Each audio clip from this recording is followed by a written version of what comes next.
Waziri Mkuu Dr. Mwigulu Lameck Nchemba amesema serikali imewekeza mazingira wezeshi kwa ajili ya kukuza uchumi wa viwanda na kuongeza thamani ya mazao ya kilimo, huku akiwataka vijana, sekta binafsi na wawekezaji kutumia fursa zilizopo kuanzisha viwanda vya kuchakata korosho na mazao mengine ya kilimo.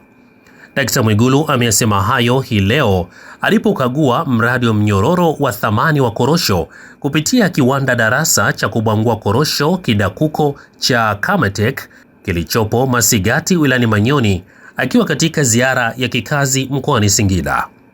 Waziri Mkuu amewapongeza wananchi wa Manyoni kwa kuendelea kuimarisha kilimo cha korosho na kuwa miongoni mwa maeneo yaliyoanzisha kwa mafanikio zao hilo katika mkoa wa Singida. Wakati nafika pale getini nilikuwa nasema, sasa kama ekari hizi ni nyingi hivi, kiwanda kitatosha kweli? Nilipofika baada ya kusikia maelezo, nimeelewa vizuri dhana hiyo, na inaenda sambamba na ilani ya uchaguzi ya CCM, na inaenda sambamba na dira 2050, na inaenda sambamba na uendeshaji wa uchumi wa kisasa, kwamba serikali haipaswi kufanya jukumu hilo peke yake la kujenga viwanda, lakini kwa kuwa zao hili halikuwa zao la asili lililozoeleka kwa mkoa wa Singida, ni lazima hatua za aina hii ziweze kufanyika. Na baada ya hapo, vijana, private sector wachukue jukumu hilo la kutengeneza viwanda vya kutosha kubangua korosho zinazozalishwa hapa katika mkoa wa Singida, na pengine hata mikoa mingine ikizidiwa korosho walete wabangue hapa Manyoni. Kwa hiyo niwapongeze ndugu zetu wa Manyoni kwa kuanza kuwa wa kwanza kulima zao hili la korosho kwa mkoa wa Singida. Hongereni sana. Mmetupandisha chati wote. Hongereni sana. Ndio. Lakini la pili, ninyi mnaona dunia inaenda ikibadilika. Kuna mazao ambayo zamani yalikuwa yanawika sana duniani, lakini yanaenda yakipata changamoto. Na njia mojawapo za kukabiliana na changamoto ni kuwa na mazao mbadala mengi. Tunayo mazao mengi ambayo yameendelea kupata changamoto duniani. Tunakumbuka zamani Tanzania iliwahi kuwa muuzaji mkubwa duniani wa zao la katani. Ndio. Yaani imefika wakati katani ikapata changamoto kubwa ya mazao mbadala ya bidhaa zinazozalishwa kupitia katani. Kuna wakati zao la tumbaku lilikuwa linafanya vizuri sana, lakini imefika wakati limeendelea kupata changamoto. Sasa kadri tunapopata changamoto katika zao mojawapo, lazima tuwe na mazao mbadala. Aidha, Dr. Mwigulu amesema kiwanda darasa hicho kinaendana na utekelezaji wa ilani ya Chama cha Mapinduzi na dira ya taifa ya maendeleo ya 2050 inayolenga kujenga uchumi wa kisasa unaotegemea uzalishaji, viwanda, teknolojia na uwekezaji wa sekta binafsi. Awali, kaimu mkurugenzi mkuu wa kituo cha zana za kilimo na teknolojia vijijini Kamatek, mhandisi Godfrey Mwinama, amemweleza waziri mkuu kuwa kiwanda darasa cha kubangua korosho Kidakuko cha Masigati kilijengwa kwa gharama ya shilingi milioni 637.5 na kilizinduliwa rasmi Septemba 30 mwaka jana. Kwa upande wake, mwakilishi wa bodi ya korosho Tanzania Ray Mtangi amesema serikali imeendelea kuimarisha mnyororo wa thamani wa zao la korosho kupitia huduma za ugani, pembejeo za ruzuku, ushirika wa wakulima, maghala ya kuhifadhi mazao na mifumo ya kisasa ya uuzaji wa korosho.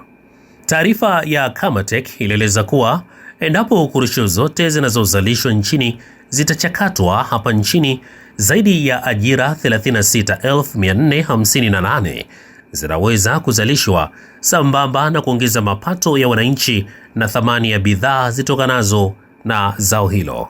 Serikali ya Burundi imetangaza kuuza nje ya nchi madini takribani tani 1500 katika soko la kimataifa, hatua ambayo inatarajiwa kuimarisha uchumi wa taifa. Waziri wa madini Dr. Saidi Kibea amesema hatua hiyo ni sehemu ya mkakati wa kuongeza mapato ya nchi kupitia sekta ya madini, huku akisisitiza mpango wa baadaye wa kuimarisha uchakataji wa madini ndani ya nchi kabla ya kuuza nje. Kutoka Burundi, Bukuru Elias Daniel anaripoti zaidi. Hafla hiyo iliongozwa na waziri wa madini Daktari Hassan Kibea pamoja na kiongozi wa shirika la Sonarek lililopewa tena ya kuchimba madini Jean Baptiste Ntakirutimana, ambao walihudhuria kwenye shughuli hiyo wakikagua shehena ya madini kabla ya kusafirisha madini hayo, yakihusisha hasa ya titanium na lithium yaliyochimbwa na shirika la Sonarek.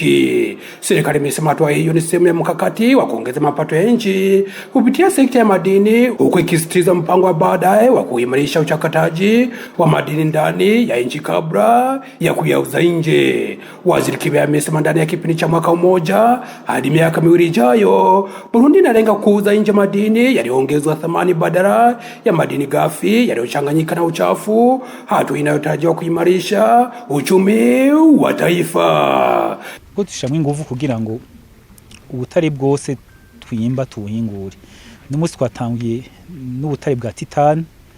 Tuko tunapambana ili madini yote yawe yanachakatwa nchini mwetu. Tumeanza na madini ya titanium na baadaye madini mengine, na tuna mpango wa kujenga maabara ya kisasa ya uchunguzi wa sampuli za madini, na hiyo itatusaidia kujua aina ya madini tunayouza nje ya nchi. Hii ni hatua ya kwanza, na tuna mpango huo, na kadri tunavyouza madini ndivyo tutakavyokuwa tunanunua vifaa, na tuna matumaini kuwa ndani ya mwaka mmoja au miaka 2 baadaye madini yatakuwa yanachakatwa nchini Burundi. Kwa sasa shamba tulilonalo ni madini, na shamba hilo tayari mavuno yameiva. Zamani tulikuwa tunauza madini, lakini tulikuwa hatujui fedha zinakwenda wapi.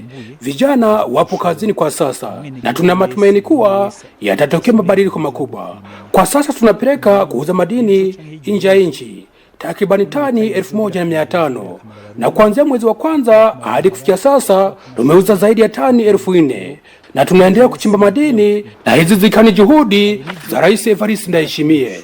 Lakini pia tunakwenda polepole, na vitu haviwezi kubadilika haraka. Tuko tunafanya kazi, fedha ingie kwa wingi, na hii ni hatua ya kwanza, na kila kitu kitakwenda vizuri hivi karibuni.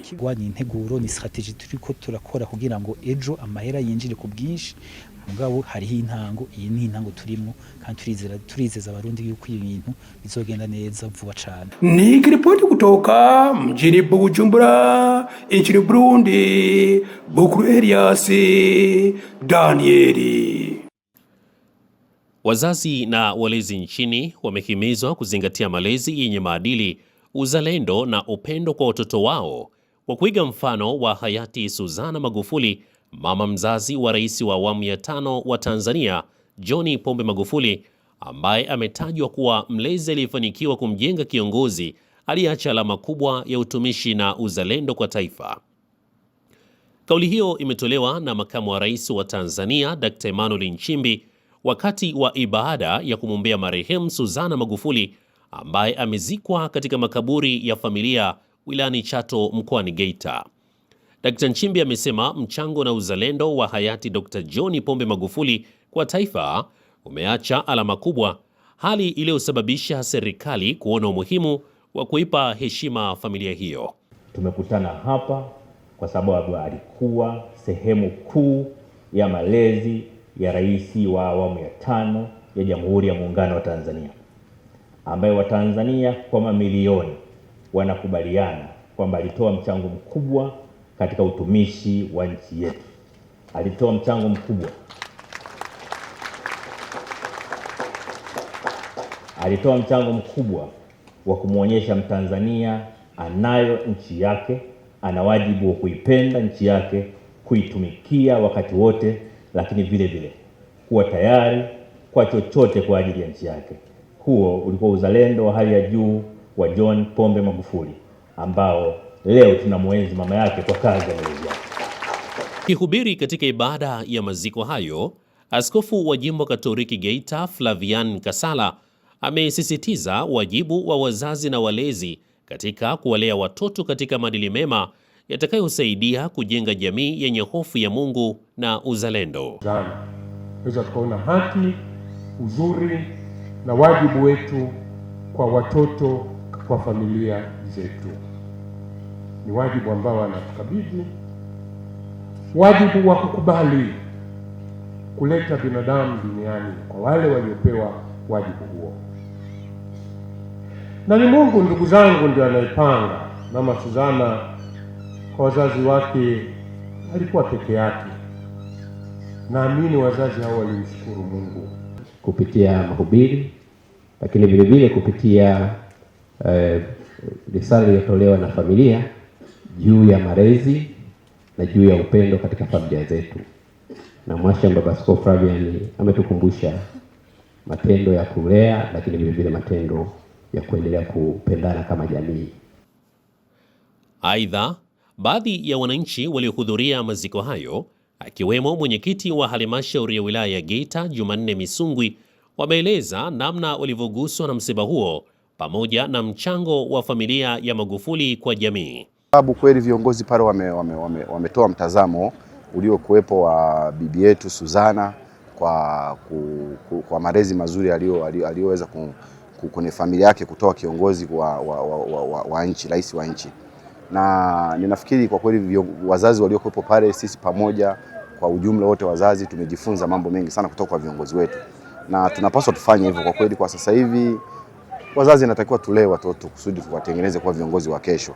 Bi Susan Ngolo Musa, kazi kubwa ya kulea watoto kwenye maadili na kwenye misingi na kuhakikisha kwamba wanakuwa tayari kulitumikia taifa, na hata tukabahatika kuwa na rais wa kipekee sana hayati Dr. John Pombe Joseph Magufuli, ambaye kwa waombolezaji wengi waliokuwa hapa wamemgusia na wamemzungumzia kwa namna tofauti. Najua ndo Watanzania wengi wanavyomchukulia. Marehemu Suzana Ngolo Musa alizaliwa tarehe 1 ya mwezi wa 6 mwaka 1936 na amefariki dunia tarehe 25 ya mwezi wa 5 mwaka huu akiwa na umri wa miaka 90. Ameacha watoto 8 kati ya watoto 15 aliowazaa, ambapo wajukuu ni 77, vitukuu 125 pamoja na kilembwe 1. Bwana alitoa na Bwana ametoa, jina la Bwana lihimidiwe. Ripoti ya Joel Maduka kutoka mkoani Geita.